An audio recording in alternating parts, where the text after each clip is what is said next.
বন্ধুরা আজকে মাটনের একটা দারুণ রেসিপি নিয়ে চলে এসেছি। আমি এখানে 1 কেজি মাটন নিয়েছি। মাটনটাকে ভালো করে কিন্তু ধুয়ে নিয়েছি, ধুয়ে জল ঝরিয়ে এখানে নিয়েছি। দিলাম এখানে 2 চামচ আদা রসুন বাটা।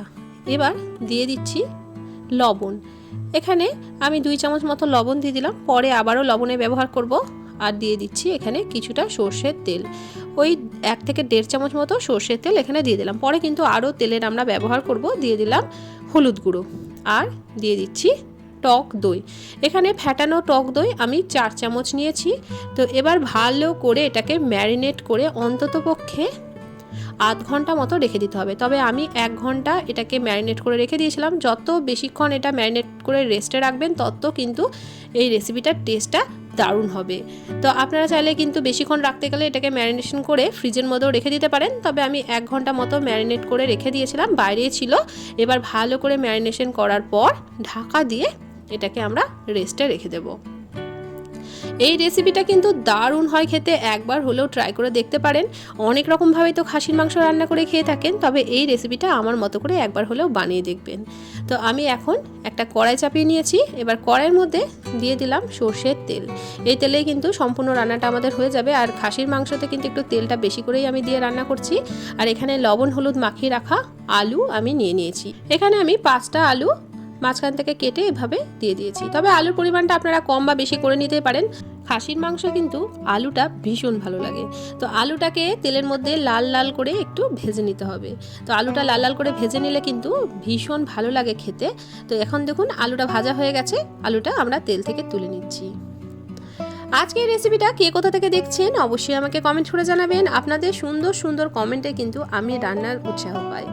এখন তেল থেকে আমরা আলুটা তুলে নিয়েছি। এবার এই তেলের মধ্যে কিছু ফোড়ন দিচ্ছি এলাচ, দারচিনি, লবঙ্গ, কয়েকটা শুকনো লঙ্কা নিয়েছি এখানে, ছোটো চামচের 1/2 চামচ চিনি আর কয়েকটা তেজপাতা। এই ফোড়নগুলো তেলের মধ্যে দিয়ে দিলাম। গ্যাসের ফ্লেমটা একদম লোতে রেখেছি।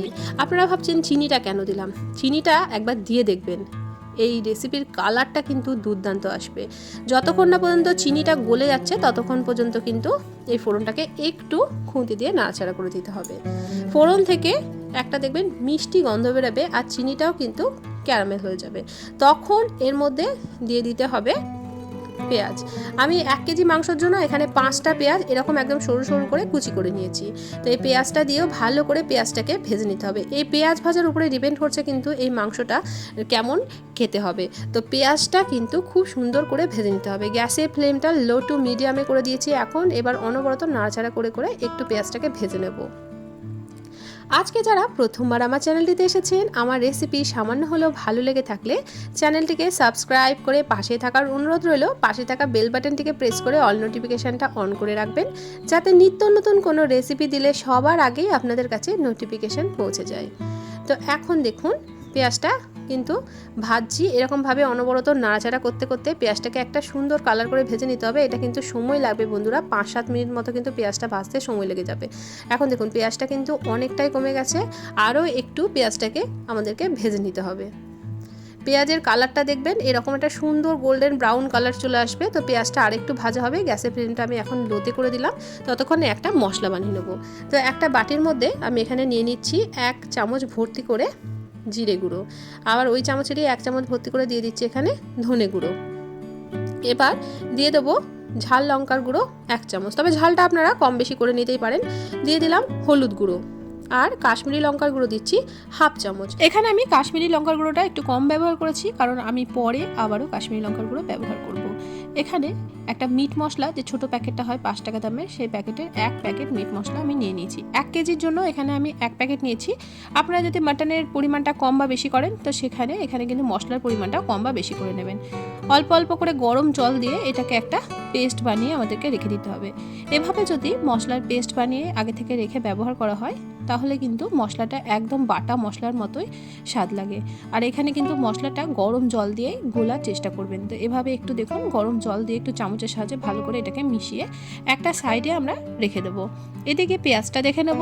পেঁয়াজটা কিন্তু এখন দেখুন সুন্দর করে ভাজা হয়ে গেছে। এর থেকে কিন্তু বেশি আর ভাজার কোনো প্রয়োজন নেই।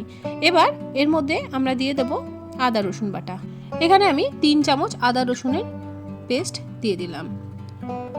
এর আগেও কিন্তু মাংসটা ম্যারিনেশনের সময় আদা রসুনের ব্যবহার করেছি, তাই এখানে আমি এখানে 3 চামচ মতোই আদা রসুনটা দিয়ে দিলাম। তো ভালো করে একটু মিশিয়ে দিতে হবে, একটু কষিয়ে নিতে হবে যতক্ষণ না পর্যন্ত এই আদা রসুনের যে কাঁচা গন্ধ হয় সেই কাঁচা গন্ধটা চলে যাবে, ততক্ষণ পর্যন্ত কিন্তু একটু কষিয়ে নিতে হবে। গ্যাসের ফ্লেমটা কিন্তু লো টু মিডিয়ামে আছে, লো টু মিডিয়ামে রেখেই কিন্তু এটাকে একটু কষিয়ে নিচ্ছি। এই রেসিপিটা গরম গরম ভাতের সঙ্গে খেতে যেমন ভালো লাগে, তেমনি কিন্তু পোলাও ফ্রাইড রাইসের সঙ্গে খেতেও দুর্দান্ত লাগে। একটা বড় সাইজের টমেটো আমি পেস্ট করে নিয়েছিলাম, সেই টমেটোটাও এখানে দিয়ে দিলাম। আপনারা চাইলে কিন্তু এখানে টমেটো কুচিও দিতে পারেন। যেহেতু টমেটো দিলাম, খুব সামান্য একটু দিয়ে দিচ্ছি লবণ। তবে লবণটা কিন্তু বুঝে ব্যবহার করতে হবে। লবণ কিন্তু আমরা মাংস ম্যারিনেশনের সময় দিয়েছিলাম, তাই লবণ কিন্তু অবশ্যই একটু বুঝে ব্যবহার করবেন। তো এখন দেখুন টমেটোর থেকেও কিন্তু এখানে তেল ছেড়ে গেছে, টমেটো দেওয়ার পরে কষে নিয়েছি। এবার যে মশলাটা আমরা গুলে রেখেছিলাম সেই মশলাটা এর মধ্যে দিয়ে দিচ্ছি। অবশ্যই করে গ্যাসের ফ্লেমটা লো টু মিডিয়ামে রেখেই কিন্তু কষিয়ে নিতে হবে, হাইতে রেখে কষাবেন না, তাহলে কিন্তু পুড়ে যাবে, তখন কিন্তু এর স্বাদটা একদমই ভালো লাগবে না। তো মশলাটা খুব ভালো করে কষিয়ে নিতে হবে। মশলা কষানোর উপরে কিন্তু রান্নার স্বাদ ডিপেন্ড করছে বন্ধুরা। তো খুব সময় নিয়ে একটু ভালো করে কষিয়ে নিতে হবে। খাসির মাংস কিন্তু একটু কষিয়ে কষিয়ে রান্না করলে দারুণ লাগে খেতে। তো এখন দেখুন মশলাটা কিন্তু সুন্দরভাবে আমাদের কষানো হয়ে গেছে, আর মশলা থেকে কিন্তু তেল ছেড়ে গেছে। এদিকে 1 ঘন্টা মতো আমাদের মাংসটাও ম্যারিনেশন করে রাখাও হয়ে গেছে। তো এবার দিয়ে দিচ্ছি মাটনটা। তো ম্যারিনেশন করা মাটনটা পুরোটাই আমি এর মধ্যে দিয়ে দিলাম। তো দিয়ে এবার ভালো করে মশলার সঙ্গে কষিয়ে নেব। গ্যাসের ফ্লেমটা এখন একটু আমি হাই করে দিয়েছি, একটু হাই করে রেখে কিছুক্ষণের জন্য একটু কষিয়ে নেব। তারপর গ্যাসের ফ্লেমটা লো টু মিডিয়ামে রেখে এটাকে ঢাকা চাপা দিয়ে একটু রান্না করে নেব। তো একটু কষিয়ে নেওয়ার পর আমি গ্যাসের ফ্লেমটা মিডিয়ামে রেখে 5 মিনিট মতো একটু ঢাকা দিয়ে রেখেছিলাম। তো এখন দেখুন মাংস থেকে অনেকটাই কিন্তু জল ছেড়েছে। তো আবারও গ্যাসের ফ্লেমটা আমি হাই করে দিলাম, হাই করে দিয়ে আবারও কিছুক্ষণের জন্য ঢাকাটা খুলে একটু কষিয়ে নিতে হবে। এই ঢাকা চাপা দিয়ে কিন্তু এই রান্নাটা আমি করব। তো আমি তারপরে কিন্তু এটাকে প্রেসার কুকারে সেদ্ধ করে নেবো বন্ধুরা। আজকে আমি রান্নাটা কিন্তু প্রেসার কুকারে সেদ্ধ করেই করছি। আপনারা চাইলে কিন্তু এটা কড়াইয়েও একই রকমভাবে করে নিতে পারেন। তো এখন আবারও একটু কষিয়ে নিয়ে আবারও কিছুক্ষণের জন্য ঢাকা দিয়ে দেবো। আবারও 2-3 মিনিট মতো একটু ঢাকা দিয়ে রেখেছিলাম। তো এখন দেখুন জলটা কিন্তু অনেকটাই কমে গেছে, আবারও একটু নাড়াচাড়া করে দিচ্ছি। তো খাসির মাংস যতটা ভালোভাবে কষাবেন ততটাই কিন্তু এর টেস্ট দ্বিগুণ হয়ে যাবে। আর আমার মতো কে কে মাটন লাভার আছেন অবশ্যই কমেন্ট করে জানাবেন। তো এখন এর মধ্যে আমরা দিয়ে দেবো ভেজে রাখা আলুগুলো দিয়ে আবারও ভালো করে একটু মশলার সাথে কষিয়ে নিতে হবে, যাতে আলুর মধ্যে এই মশলার ফ্লেভারটা সুন্দরভাবে ঢুকে যেতে পারে। তো খুব সুন্দর করে গ্যাসের ফ্লেমটা কিন্তু আমি আবারও হাই করে দিয়েছি, হাই করে দিয়ে আবারও আলুটা দিয়ে একটু কষিয়ে নিচ্ছি। তো এখন দেখুন সুন্দরভাবে কষানো হয়ে গেছে। এবার দিয়ে দিচ্ছি কাশ্মীরি লঙ্কার গুঁড়ো। আমি এখন 1 চামচ কাশ্মীরি লঙ্কার গুঁড়ো দিয়েছি। আমি আগেই বলেছিলাম কাশ্মীরি লঙ্কার গুঁড়োটা আমি পরে ব্যবহার করব। এই পর্যায়ে কাশ্মীরি লঙ্কার গুঁড়োটা ব্যবহার করলে কিন্তু এই মাটনের কালারটা দুর্দান্ত আসে। তো এখন কাশ্মীরি লঙ্কার গুঁড়োটা দিয়েও ভালো করে আবারও কষিয়ে নিচ্ছি। আর এখানে আমি একটা গোটা রসুন ভালো করে ধুয়ে দিয়ে দিচ্ছি। আর দেখুন এভাবে যদি একটা রসুন ব্যবহার করা হয় খেতে কিন্তু দারুণ লাগে। তবে যদি আপনারা পছন্দ না করেন নাও দিতে পারেন। আর দিয়ে দিলাম কয়েকটা চেরা কাঁচা লঙ্কার ফ্লেভারটা ভীষণ ভালো লাগে। আর এই রেসিপিটা কিন্তু একটু ঝাল ঝাল করেই বানিয়েছিলাম, তবে ঝালটা আপনারা আপনাদের প্রয়োজন মতো ব্যবহার করবেন। রসুন আর কাঁচা লঙ্কাটা দিয়ে আবারও ভালো করে একটু নাড়াচাড়া করে দিচ্ছি। তো এবার কিন্তু বন্ধুরা আমি এটাকে প্রেসার কুকারে সেদ্ধ করে নেবো। আর দেখুন এখন কত সুন্দরভাবে তেল ছেড়ে গেছে। আর যদি আপনারা কড়াইয়ে সেদ্ধ করতে চান তো সেক্ষেত্রে এখানে একটু গরম জল দিয়ে তারপরে 15-20 মিনিট মতো মিডিয়াম ফ্লেমে ফুটিয়ে নেবেন, যতক্ষণ না মাংসটা সেদ্ধ হচ্ছে। তবে আমার হাতে কম সময় ছিল, তো তার জন্য আমি এরকমভাবে কষানোর পর প্রেসার কুকারে 3টে সিটি দিয়ে দিয়েছিলাম, তাতে করে মাংসটা কিন্তু সুসেদ্ধ হয়ে গেছিলো। কারণ কষাতে কষাতেই কিন্তু অনেকটা সেদ্ধ হয়ে যায়। তো আমি এভাবে দেখুন সমস্ত মাংস, আলু, মশলা সমস্ত কিছুই প্রেসার কুকারের মধ্যে নিয়ে নিয়েছি। এবার দিয়ে দিচ্ছি কড়াইটা ধুয়ে সামান্য একটু জল। এবার এর মধ্যে আমি 1 কাপ গরম জল দিয়ে দিচ্ছি। অবশ্যই করে কিন্তু গরম জল দেবেন, তাহলে কিন্তু ঝোলটা খেতে খুবই ভালো লাগবে। এবার ভালো করে একটু মিশিয়ে দিচ্ছি। এই সময় একটু লবণটা চেক করে দেখে নেবেন। যদি লবণের প্রয়োজন হয় তাহলে এখানে একটু লবণের ব্যবহার করবেন। তো আমার লবণটা কিন্তু একটু কম হয়েছিল, তাই খুব সামান্য আমি হাফ চামচ মতো লবণ এর মধ্যে দিয়ে দিলাম। লবণটা দিয়ে আবারও একটু মিশিয়ে দিলাম। এর মধ্যে কিন্তু আমি রসুনটাও দিয়ে দিয়েছি, রসুনটাও কিন্তু এর মধ্যে সুন্দরভাবে সেদ্ধ হয়ে যাবে, আর ওই রসুনটা খেতে কিন্তু খুবই ভালো লাগে। এবার গ্যাসের ফ্লেমটা হাইতে রেখে আমি এর 3টে সিটি দিয়ে দেবো। যতক্ষণ না প্রেসার কুকারটা নিজে থেকে ঠান্ডা হচ্ছে ততক্ষণ কিন্তু এটাকে খুলবো না। তো এখন কিন্তু প্রেসার কুকারটা ঠান্ডা হয়ে গেছে, এবার খুলে নিলাম। আর দেখুন কালারটা কতটা দুর্দান্ত হয়েছে, আর ওপর থেকে কিন্তু সুন্দরভাবে তেলটা বেরিয়ে গেছে। এবার এর মধ্যে দিয়ে দিচ্ছি গরম মশলা। তো আমি এখানে ছোট চামচে 2 চামচ গরম মশলা দিয়ে দিচ্ছি।